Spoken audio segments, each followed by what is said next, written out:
Friends, मैं हूं Tabitha और हम लोग कर रहे थे इश्यू ऑफ डिबेंचर चैप्टर और आज हम करेंगे इंटरेस्ट ऑन डिबेंचर का टॉपिक। देखिए, इंटरेस्ट ऑन डिबेंचर में हमें कैलकुलेशन आनी ज़रूरी है प्लस इसकी जर्नल एंट्री। हमें पता है डिबेंचर चैप्टर पूरा का पूरा जर्नल एंट्री पे बेस्ड है, यानी कि हमें जर्नल एंट्री करनी आनी चाहिए। तो वो आज सीखते हैं हम लोग। सबसे पहले मीनिंग से स्टार्ट करते हैं। इंटरेस्ट ऑन डिबेंचर होता क्या है?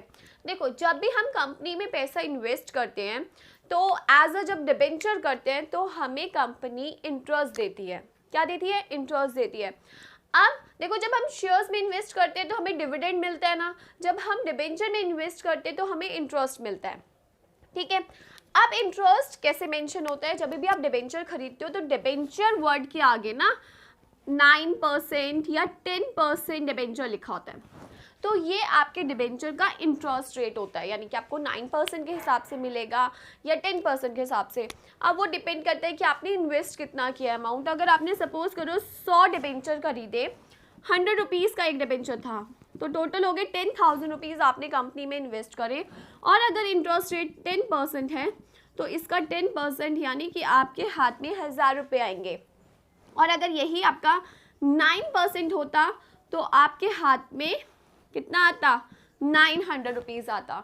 तो इस तरीके से हम डिबेंचर के इंटरेस्ट को कैलकुलेट करते हैं, यानी कि आपने कितना अमाउंट इन्वेस्ट किया है मल्टीप्लाई बाय इंटरेस्ट रेट। ये हमारा ईयरली है। अगर हाफ ईयरली मिले हमें तो हम क्या करेंगे? हाफ ईयरली के लिए 6/12 यानी कि 6 मंथ्स का निकाल देंगे। तो इसका मतलब होता है कि हमें कंपनी 2 बार इंटरेस्ट देगी, 6 महीने बाद, फिर अगेन 6 महीने बाद। ठीक है, ये तो थी कैलकुलेशन की बात। अब एक इम्पॉर्टेंट बात देखो, जब भी कंपनी में आप शेयर्स के रूप में पैसे इन्वेस्ट करते हो ना, तो कंपनी को अगर लॉस होता है तो कंपनी कभी डिविडेंड नहीं देती। लेकिन इंटरेस्ट के केस में अगर कंपनी लॉस भी सफ़र कर रही है तो भी कंपनी इंटरेस्ट देगी ही देगी, चाहे वो बाहर से पैसा लेके आए, कहीं से भी लाए, लेकिन वो अपने डिबेंचर्स पे इंटरेस्ट देती ही देती है, जिसे हम चार्ज अगेंस्ट प्रॉफिट कहते हैं। क्या कहते हैं? चार्ज अगेंस्ट प्रॉफिट, कि हमें चाहे प्रॉफिट हो चाहे लॉस हो, हमें इंटरेस्ट देना ही देना है। ठीक है, अब इसमें 2 केस आते हैं जब कंपनी टीडीएस कट करके इंटरेस्ट देती है और टीडीएस बिना काटे इंटरेस्ट देती है। तो अब हम वो सीखेंगे। तो अब हम सीखेंगे इंटरेस्ट किस तरीके से डिबेंचर्स पे दिया जाता है, कौन सी जर्नल एंट्री पास की जाती है। देखो, कैलकुलेशन हम सीख चुके हैं ना, बहुत इजी थी। अब एक एग्जांपल लेते हैं। 1000 डिबेंचर्स हैं, 9% ऑफ ₹100 ईच। 9% डिबेंचर यानी कि इंटरेस्ट रेट 9% हो गया। 100 रुपये का एक डिबेंचर है, यानी कि कंपनी में जो पैसा इन्वेस्ट किया गया 1000 मल्टीप्लाई बाय 100, तो कितना आ गया? ये हमारा 1 लाख रुपीज़, यानी कि कंपनी में इन्वेस्ट कर रखा है हमने 1 लाख रुपये। Interest is payable half yearly. Interest कैसे जा रहा है? हाफ ईयरली जा रहा है, यानी कि जो भी इंटरेस्ट पूरे साल का बनेगा उसे हमें 2 पार्ट्स में देना है। ठीक है, अब चलो यहाँ तक बात ठीक है। अब आप ये देखो, इंटरेस्ट ऑन डिबेंचर के केस में हम जो एंट्रीज करते हैं वो टोटल 3 एंट्रीज की जाती हैं। सबसे पहली एंट्री होती है इंटरेस्ट को ड्यू करने की। ठीक है, चाहे विदाउट टीडीएस है या विद टीडीएस है, जो डिफरेंस आएगा अभी आपको समझ आ जाएगा। बहुत सिंपल, बहुत माइनर सा डिफरेंस है। देखो, सबसे पहले ड्यू कैसे करते हैं? आप एक अकाउंट ओपन करते हो जिसका नाम होता है इंटरेस्ट ऑन डिबेंचर या फिर डिबेंचर इंटरेस्ट अकाउंट। तो इंटरेस्ट ऑन डिबेंचर अकाउंट या इन डिबेंचर इंटरेस्ट, जो भी करोगे दोनों सही होंगे। आपने एक अकाउंट ओपन किया कि हमें इंटरेस्ट देना है। किसको देना है? 2 डिबेंचर होल्डर्स को, जिनके पास डिबेंचर है उनको देना है। ठीक है, अब ये आपकी 30 सितंबर यानी कि हाफ ईयरली की है, तो यहाँ पे मैं डेट लिखती हूँ 30 सितंबर। ईयर आपको क्वेश्चन में मेंशन होगा। लाइक इसके बाद आप क्वेश्चन ट्राई करना तो आपको उसमें मेंशन होगा ईयर कौन सा है। अब आपने क्या किया? इंटरेस्ट ऑन डिबेंचर्स को ड्यू किया, डिबेंचर होल्डर को देना है इतना पैसा।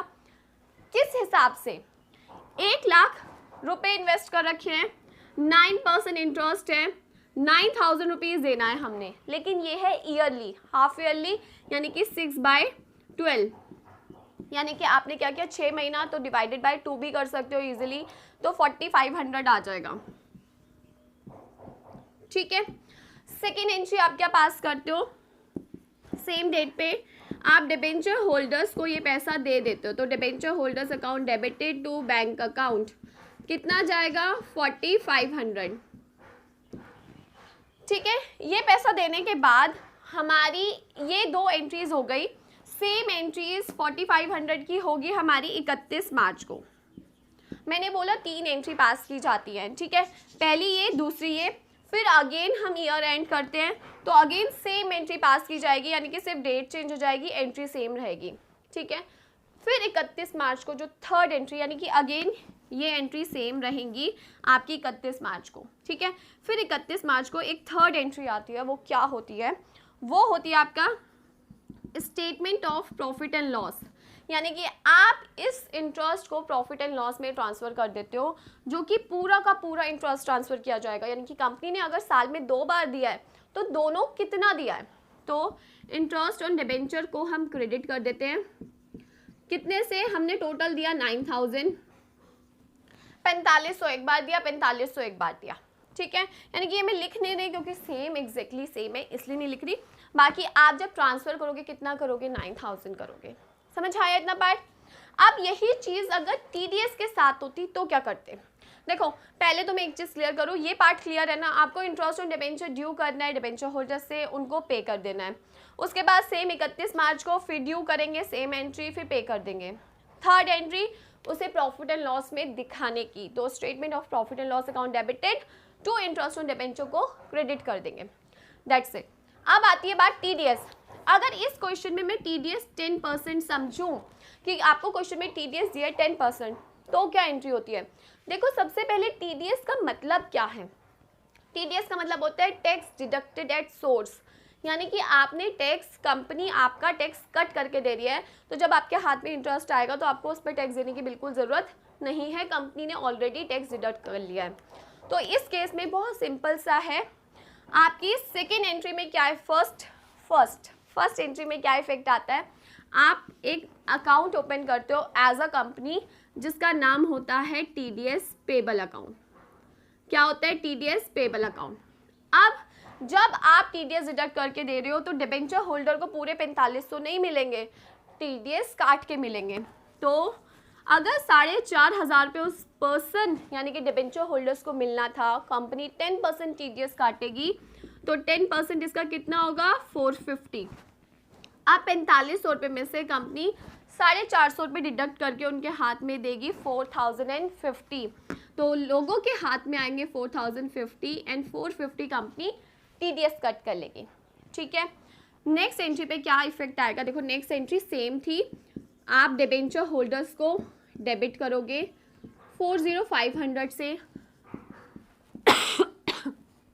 TDS पेबल अकाउंट को डेबिट करोगे 450 से, टू बैंक अकाउंट 4500, यानी कि आपके पास से 4500 ही जा रहे हैं, पर अब डिबेंचर होल्डर्स को जो पैसा मिल रहा है वो कम मिल रहा है, 4500 की जगह 4050 मिल रहा है, और TDS की जगह हमने जो TDS डिपॉजिट कराया वो कितना कराया, 450।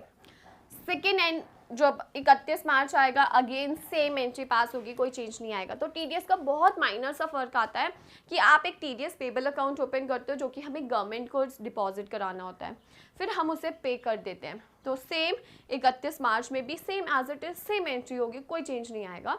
और third entry as it is रहेगी हमारी कौन सी, जब हम अपने इंटरेस्ट ऑन डिबेंचर को दिखाते हैं statement of profit and loss में। तो ये इंटरेस्ट ऑन डिबेंचर का बहुत छोटा सा टॉपिक था, आई होप आप लोगों को समझ आया होगा। तो अगर समझ आए इस वीडियो को लाइक शेयर एंड कमेंट ज़रूर करें, चैनल को सब्सक्राइब करें, और अपने डाउट्स आप मेरे से यूट्यूब और इंस्टाग्राम पे कमेंट के थ्रू पूछ सकते हैं। Thank you.